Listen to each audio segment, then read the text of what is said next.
राधे राधे दोस्तों। आज की कहानी शुरू करते हैं। बहुत पुराने समय पहले की बात है। किशनपुर नामक गांव में अमर नाम का एक किसान रहता था। अमर बहुत ही गरीब था। अमर की एक बेटी थी। जब बेटी जवान हुई तो अमर को उसके विवाह की चिंता सताने लगी। उसने गांव के साहूकार से कर्ज लेने की सोची। साहूकार बड़ा ही चालबाज आदमी था। लोगों की मजबूरी का फायदा उठाना उसे अच्छी तरह से आता था। उसने अमर से कहा, अमर, मैं तुम्हें पैसे तो दे सकता हूँ, पर मेरी एक शर्त है। वो क्या मालिक? मेरी शर्त यह है कि जब तक तू मेरे पैसे नहीं लौटाएगा तब तक तेरी हर फसल का आधा हिस्सा मुझे मिलना चाहिए। मरता क्या ना करता, अमर को पैसे की बहुत ज़्यादा ज़रूरत थी, सो उसने हाँ भर ली। अमर की बेटी की शादी तो हो गई, पर जमींदार हर साल उसकी फसल का आधा हिस्सा ले जाता। इस तरह 2 साल बीत गए। अमर अभी तक साहूकार का कर्ज नहीं उतार पा रहा था, और उतारता भी कैसे, क्योंकि आधी फसल तो जमींदार ले जाता था, आधी में उसके परिवार का गुजारा होता, तो वो कैसे उतार पाता साहूकार का कर्ज। इसी चिंता में अमर घुलता जा रहा था। एक बार अमर से उसका मित्र समर मिलने के लिए आया, जो कि पास के गांव में ही रहता था।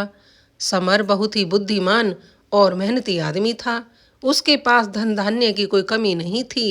जी तोड़ मेहनत करके अपने खेतों से जो वो फसल उगाता, उससे उसके परिवार का भरण पोषण अच्छे से होता था, और कल के लिए कुछ पैसा जोड़ कर भी रखता।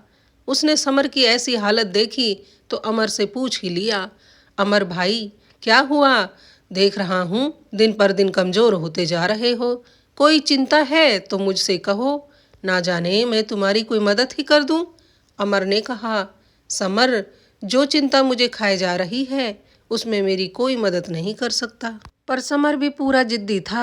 वह अमर से जिद करके बैठ गया कि मैं तेरे घर का खाना जब ही खाऊंगा जब तू मुझे अपनी परेशानी बताएगा। हार कर अमर को सारी बात समर को बतानी पड़ी। उसने साहूकार से कर्ज लिया, अपनी बेटी की शादी की, और अब किस तरह से साहूकार उसे परेशान कर रहा है। सारी बात सुनकर समर को बड़ा गुस्सा आया। उसने अमर से कहा, देख अमर, यह दुनिया बड़ी तेज है। इसके साथ चलने के लिए तेज बनना पड़ता है। पर तू चिंता मत कर, मैं तेरी मदद करूंगा और तुझे इस परेशानी से छुटकारा दिलाऊंगा। पर मित्र, तुम्हें वैसे करना पड़ेगा जैसा मैं तुमसे कहूंगा। अमर भी इस कर्ज से मुक्ति पाना चाहता था, सो उसने हामी में सिर हिला दिया। अगले दिन से ही समर की योजना शुरू हो गई। उसने अमर से कहा, तुम आज ही साहूकार के पास जाना और उससे कहना, सेठ जी, आप फसल का ऊपर वाला हिस्सा लेंगे या नीचे वाला? अमर ने वैसा ही किया। साहूकार के पास जाकर हाथ जोड़कर बोला, सेठ जी, आप फसल का नीचे वाला हिस्सा लेंगे या ऊपर वाला? अब तो सेठ को यह सुनकर बड़ा आश्चर्य हुआ। उसने अमर से कहा, क्या मतलब है अमर? आधी फसल लेता हूँ सो आधी फसल लूंगा। अब अमर ने कहना शुरू किया, सेठ जी, शर्त तो वही रहेगी, आधी ही फसल मैं आपको दूंगा, पर आपको ये बताना पड़ेगा कि आप ऊपर का हिस्सा लेंगे फसल का या नीचे वाला हिस्सा। साहूकार कुछ देर सोचता रहा, फिर बोला, मैं फसल का ऊपर वाला हिस्सा लूंगा। अमर साहूकार से पूछकर अपने घर लौट आया, और आकर उसने सारी बात समर को बताई। अब समर ने अमर को सलाह दी कि अमर, इस साल तुम खेतों में गाजर, मूली, आलू ऐसी फसल उगाओ जो जमीन के अंदर पैदा होती हो और ऊपर लगते हो सिर्फ पत्ते। अमर अब समझ गया था कि समर क्या कहना चाहता है, सो उसने इस साल ऐसी ही फसल उगाई। गाजर, मूली और आलू की फसल उसने तैयार की। जब फसल तैयार हो गई, सेठ एक बार खेत का चक्कर लगाने आया और अमर से बोला, अमर, क्या फसल तैयार हो गई? तो अमर ने कहा, हाँ सेठ जी, आप देख सकते हैं पूरी फसल तैयार है। सेठ ने देखा कि खेत में तो सिर्फ पत्ते ही पत्ते नजर आ रहे हैं, कोई फसल तो दिख ही नहीं रही। अब सेठ को वैसे भी खेती बाड़ी के बारे में कोई जानकारी नहीं थी। वह तो बस लोगों का खून चूसना जानता था। लोगों को ब्याज पर पैसा देता और अपनी शर्त के मुताबिक पैसा वसूल करता। अमर बोला, देखिए सेठ जी, हमारे बीच तय हुआ था कि नीचे का हिस्सा मेरा होगा फसल का और ऊपर का आपका। सो समय पर आपकी फसल आपके घर पहुंच जाएगी। साहूकार खुश होता हुआ अपने घर चला गया। कुछ समय बाद फसल तैयार हो गई। अमर ने गाजर, मूली, सलगम, आलू सारी फसल निकाल ली और बाजार में अच्छे दाम पर बेचकर आ गया। अब जितने भी फसल के पत्ते थे वो सारे लिए और एक बैलगाड़ी में भर के साहूकार के घर पहुंचाने चल दिया। साहूकार ने जब पत्ते गाड़ी में भरे देखे तो अमर से पूछा, अमर, यह कैसी फसल हुई है? मैं इन पत्तों का क्या करूंगा? तो अमर ने कहा, देखे सेठ जी, यह बात तो तय हुई थी कि फसल का ऊपर का हिस्सा आपका और नीचे का मेरा। अब फसल में ऊपर ये पत्ते ही हुए हैं, सो आपको यही लेने पड़ेंगे। साहूकार को खेतों के बारे में कोई जानकारी नहीं थी। वह तो बस कर्ज देकर लोगों का खून चूसना जानता था। पर शर्त तो शर्त थी, सो उसे वो पत्ते ही लेने पड़े। पत्ते लेकर सेठ ने अमर से कहा, देखो अमर, इस बार की नीचे की फसल मैं लूंगा और ऊपर की तुम। अमर बोला, ठीक है सेठ जी, जैसे तुम कहो, मैं तो वैसे ही तैयार हूँ। उसके बाद अमर अपने घर लौट आया और घर लौटकर उसने सारी बात अपने दोस्त समर को बताई। तो समर ने कुछ सोचते हुए कहा, अमर, तुम चिंता ना करो, इस बार हम खेतों में गेहूं उगाएंगे, सो इस बार भी फसल हमारे ही हाथ में आएगी और साहूकार को मुंह की खानी पड़ेगी। दोनों दोस्त ठहाका मारकर हंसते हुए अपने काम में जुट गए। इस बार उन्होंने गेहूं की फसल तैयार की।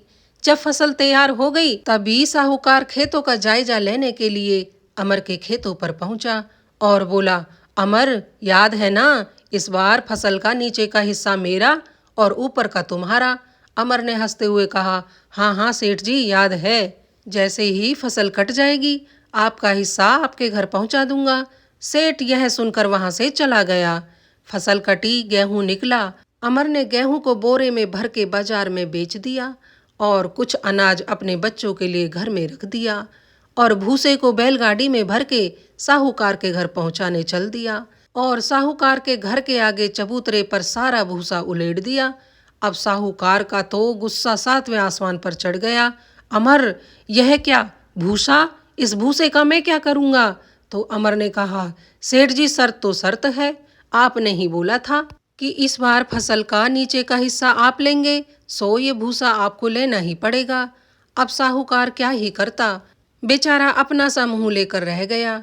पर अगले ही क्षण साहूकार बोला, देखो अमर, तुम बड़े चालाक आदमी हो, पर मैं भी बता देता हूँ, मैं भी कोई बेवकूफ नहीं हूँ। इस बार जो फसल होगी उसका नीचे का हिस्सा भी मैं ही लूंगा और ऊपर का भी मैं ही लूंगा और तुम सिर्फ बीच का हिस्सा लोगे। और देखो, ना नहीं करना, मुझे ना सुनने की आदत नहीं है। अमर बोला, ठीक है सेठ जी, आप जैसे चाहते हो वैसे ही होगा। इतना कहकर अमर अपने घर लौट आया और सारी बात अपने दोस्त को बताई और बड़ी चिंता के साथ बोला, समर, अब क्या करेंगे? यह सेठ तो बड़ा चालू आदमी निकला। समर ने कहा, अमर, तुम चिंता ना करो, इस बार हम खेतों में ईख लगाएंगे। गन्ना होगा, ऊपर की फसल और नीचे की साहूकार ले लेगा, हमें तो गन्ना चाहिए बस। इतना कहकर समर ने ठाका लगाया। बात अमर की भी समझ में आ गई। दोनों मित्रों ने खेतों में ईख लगाई और जब गन्ना तैयार हो गया तो अमर ने खेतों में छोल बिठा दी। छोल में ऊपर का हिस्सा काटा और नीचे का, और गन्ना निकाल लिया। पूरे गन्ने को बैलगाड़ी में भर के अमर बाजार में बेचकर आ गया। अब अमर ने गन्ने की जड़ें और गन्ने के पत्ते बैलगाड़ी में भरे और साहूकार के घर की तरफ लेकर चल दिया। 3 फसल का मुनाफा उसके पास था, सो काफी रकम भी उसने जमा कर ली थी। आज उसने फैसला कर लिया था कि वह साहूकार का पूरा कर्ज भी चुका देगा। सो उसने कर्ज की रकम भी अपने साथ ले ली थी और खुशी से गुनगुनाते हुए वह साहूकार के घर जा पहुंचा। साहूकार के घर के आगे जो बरामदा था उसमें उसने जड़ें और पत्ते फैला दी और साहूकार को आवाज देकर बोला, सेठ जी, मैं आपका हिस्सा लेकर आ गया हूँ, जल्दी बाहर आइए। सेठ जैसे ही बाहर आया उसने देखा कि जमीन पर जड़ें और पत्ते फैले पड़े हैं। यह देखकर साहूकार को बड़ा गुस्सा आया और वह कड़क कर अमर से बोला, अमर, यह क्या गुस्ताखी है? क्या यह फसल हुई है तुम्हारे खेतों में?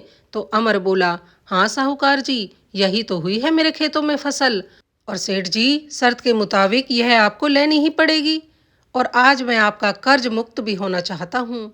ये लीजिए अपनी कर्ज की रकम और मुझे आज़ाद करिए। सेठ ने पैसे लिए और गर्दन नीचे झुकाकर घर के अंदर चला गया। अमर भी अपने घर लौट आया। आज अमर बहुत खुश था। उसने सेठ का पूरा कर्जा उतार दिया था। बस इसी खुशी में वह मिठाई लेकर समर के घर जा पहुंचा। नम आंखों से हाथ जोड़कर अमर ने समर को दिल से धन्यवाद दिया तो समर ने अपने मित्र को गले लगा लिया और कहा, मित्र, ऐसे समय में जो अपने मित्र के काम न आए सो वो काहे का मित्र। मैंने तो अपना धर्म निभाया है। इसके बाद दोनों मित्र हंसी खुशी अपना जीवन यापन करने लगे। दोस्तों, आज की हमारी कहानी यहीं पर समाप्त होती है।